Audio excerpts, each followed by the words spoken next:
Hey, Pastor John Perminsky here from Restored Church. Just want to welcome you to our podcast. For those of you who don't know me, I've been in the ministry for 30, going on 31 years, 27, almost 28 of those as the lead and founding pastor here at Restored Church. And I just want you to prayerfully consider supporting the ministry here at Restored Church. It can be a one-time gift or recurring gift. Just want to encourage you to do that. And welcome to our podcast. Thanks for tuning in, and here is today's message. Hey, thank you for joining us for another podcast. We're blessed to have with us today Walt Powell. Walt works with the Gideons. And so, Walt, welcome. I'm so glad you're here. Walt, how long have you been saved now? What was your conversion experience like? What was that like? Okay. Well, as a little guy, my mom and dad, my mom in particular, always had us in church. And I remember in a small Baptist church in Central Lake, Michigan, a house church actually. Whoa. And the pastor gave an invitation. I raised my hand. Interestingly enough, I didn't go forward, but I raised my hand. Yep. And when I got home, I asked the Lord for forgive me my sins. I was about 7, maybe 8 years old. Wow. And that had been a challenge for me a while in terms of why didn't I go forward and some things like that. Yeah. And so I dealt with that. And especially as a little kid, you're probably thinking, yep. Is God mad at me? Yep. Oh yeah. Yeah, my background in terms of denominations, my mom was Pentecostal. My dad was Seventh-day Adventist, but my dad, let me rephrase that. I didn't know that. My dad's parents were Seventh-day Adventists. Uh-huh. He didn't get saved until quite a bit later, and actually after I was saved, maybe 10 years later before he made a profession of faith. I did not know your mom was Pentecostal. Yep. Okay. So in a small little community church in Central Lake, Michigan, which is just south of Charlevoix. Okay, gotcha. From that perspective. Yeah. So you were raised more northern Michigan. The first 12 years through 8th grade was Central Lake and Ellsworth high schools, back and forth, because my dad worked for one of my mom's sister's husband on his farm. Okay. And so I went 4 years to Ellsworth, 4 years to Central Lake, and then we moved to Grand Rapids. So you were raised on the farm? Kind of, yep. I picked rocks, I baled hay, I fed the cattle in the wintertime, did all those things. Man, what an interesting thing. And so now the Lord has blessed you tremendously. Did you just say you're going to be getting a great-grandchild? Yes. So how big is your family now? We have 5 grandkids. I have one sister and one brother still alive. I lost 2 younger brothers probably 10 years ago. But and then I have 3 kids myself, 2 sons and a daughter. 2 of the sons, or one of the sons and the daughter, are teachers in Saranac High School. Yep. And the other one is a pastor in Franklin, Pennsylvania, Baptist denomination. Wow. But then, depending on where you grow up, Baptist churches can be just as Pentecostal as anything else, depending on where you are. So, I remember hearing Jack Van Impe saying that he was a Baptist-costal. I remember hearing him say that. Your family's blessed. Yes. Obviously, your kids are believers, and they've raised their kids in the church. What would you say to parents that struggle getting their kids to church today? Well, it's a matter of prayer for starts. And I think you lead by example. Yeah. It was never even an option. And I don't say that in a negative way. No, us either. When I was growing up, Yeah. Mom always had us to church. Grandma was there. Yeah. And so that's just, it was expected. Yeah. Which is fine. Kathy and I, my wife, we attend Galilee Baptist in Saranac. Yeah. We're going on our 56th year there. Wow. So we praise the Lord for that. That's something that I missed growing up was, in my 18 years at home, we probably were in about 6 or 7 different churches. And so you miss that family, you miss all the relationships that are, you just get into. It was Nazarene, it was Baptist, it was Pentecostal. Oh my gosh, you got a well-rounded experience. We did, but my dad was, he worked in construction and he worked on the farm, and so he went where the work was. Yeah. And that was part of my family history there. So you grew up with strong family, strong work ethic, but there was always time for church, no matter how hard you were working. I see so many young families today that they don't feel like they have time for church, and I'm thinking, well, in the book of Revelation, by the time, John was well up in years, by the time he was exiled on the island of Patmos, Sunday was called the Lord's Day. Yep. By the time book of Revelation, was given really to John in a vision. So it's the Lord's Day. And it's a day that you should honor God. That's amazing. Now you have been a part of the Gideons ministry for how long now? 22 years now. Wow. Yep. And I mean, I don't know too many kids, at least in my generation, that didn't know about the Gideons. I mean, there was always a Gideon Bible in a hotel. I can remember, I grew up Catholic, and I can remember being in the Catholic school, and the Gideons would come, and I thought it was so cool because they'd hand out these little Bibles, and I just thought that was the coolest thing ever. Right. And here I remember I was trying to read that Bible, and it didn't make any sense to me. But when I became a Christian, the Word came alive to me. Why have you been such, why have you seen fit to stick with the Gideons for that long? I think most pastors would say they'd love people to be involved in the church for over 20 years. Why has the Gideons ministry so affected you that you wanted to be a part of it? Let me go back and start with the very first testament that I placed. I wasn't a Gideon at the time. Okay. I was on a missions trip with Galilee Baptist in Mexico. Okay.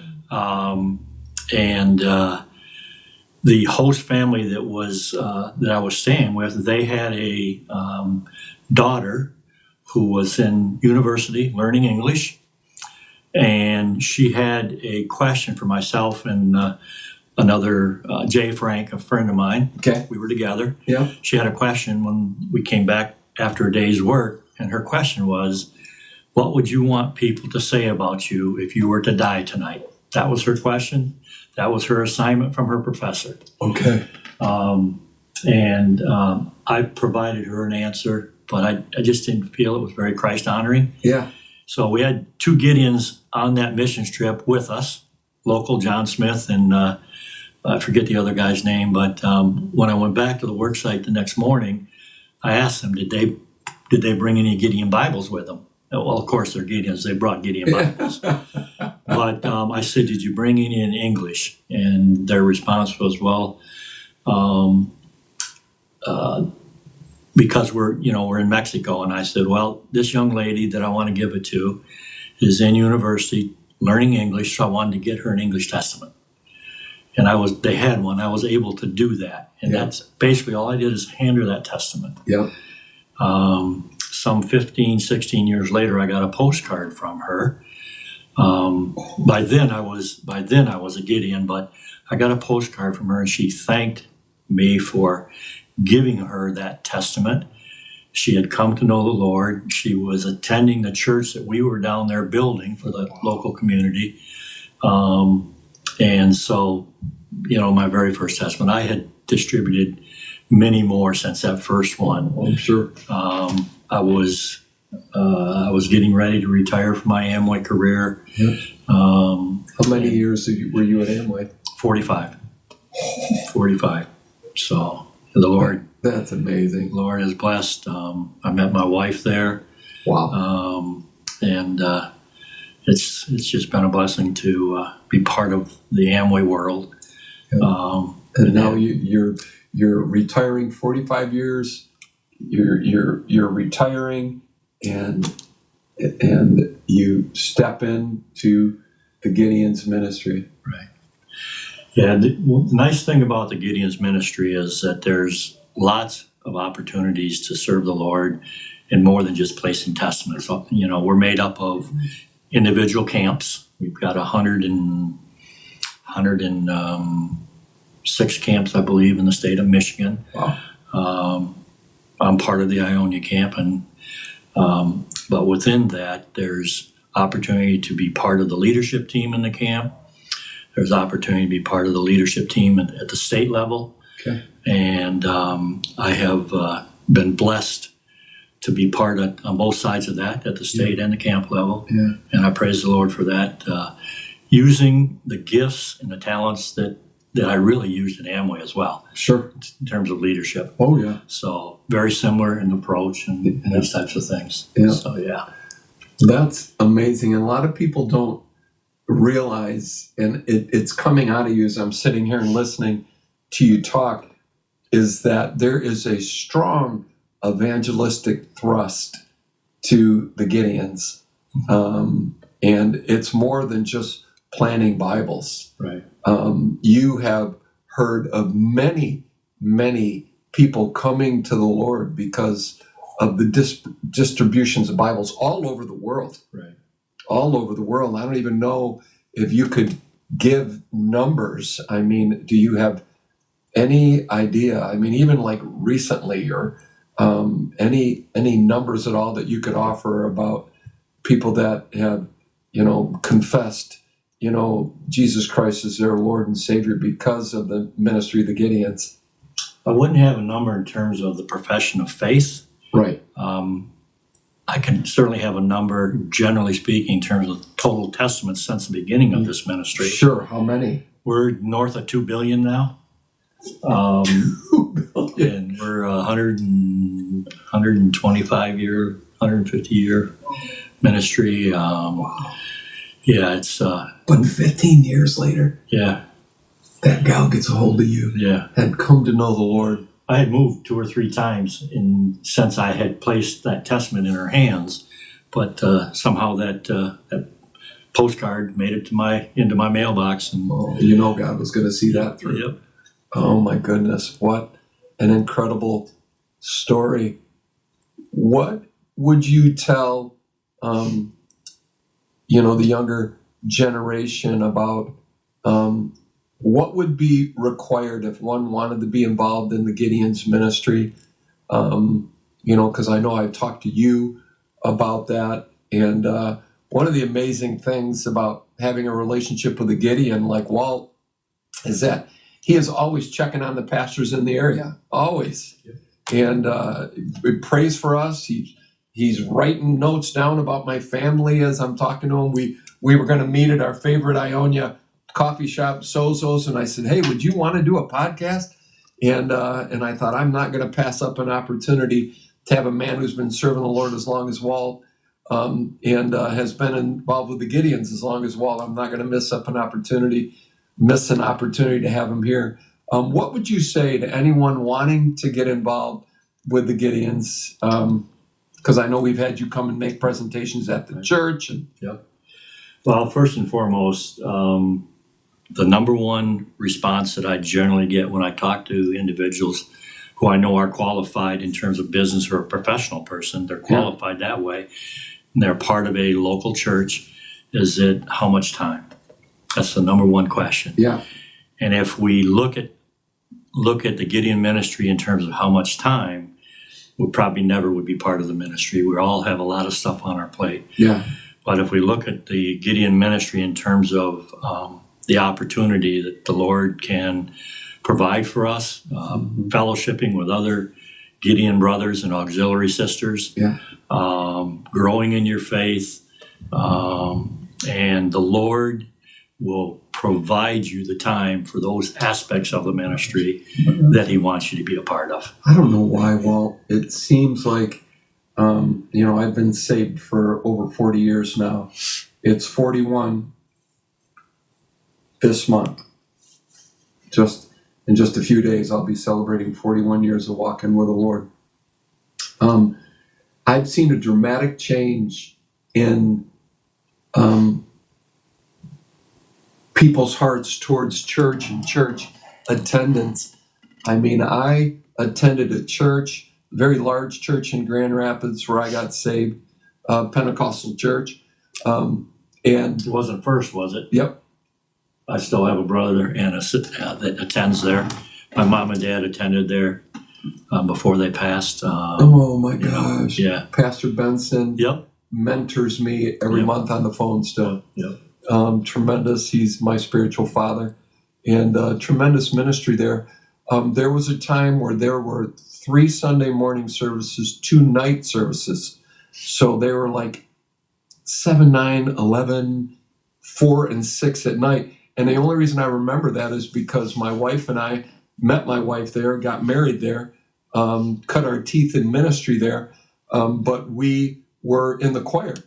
And when you have singing Christmas tree? Oh man, sang in the singing Christmas trees and saw countless lives changed. And those singing Christmas tree, presentations were this time of year, and they were extremely evangelistic. And it impacted our lives. I remember attending one before I was saved, and my heart was softening.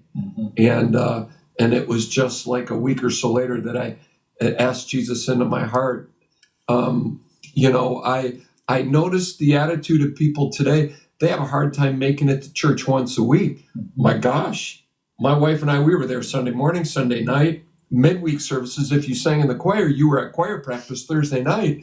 I mean, our life revolved around church. It seems like today people are trying to fit church into their busy schedule.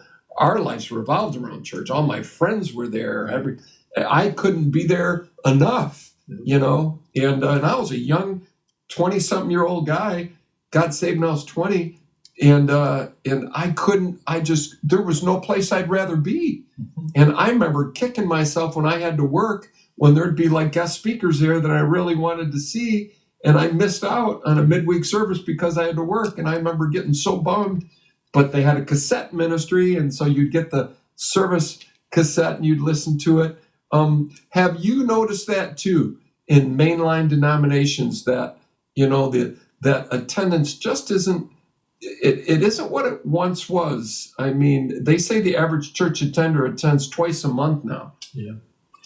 Yeah, without disparaging any of the denominations. Sure. Thing, we have noticed as a ministry, we've got 55, 57 Pentecostal, Protestant evangelical churches in Ionia County that we have responsibility for. Wow. And there are some that the churches are dwindling. The attendance is dwindling within Ionia County. Do you think that, and I always pray for the county, I really felt like God convicted me years ago, don't just pray for your city, pray for the county. Yeah. And so I, just really believed God enlarged our vision. Do you think that is because we haven't done as good a job passing down our legacy, our spiritual heritage in the Bible? I mean, they teach these to your children. It was a part of their culture. And I'm finding even my sons and their wives are telling us when the kids are over, we try to limit their TV time. Whereas growing up, man, I was watching television all the time. Yeah.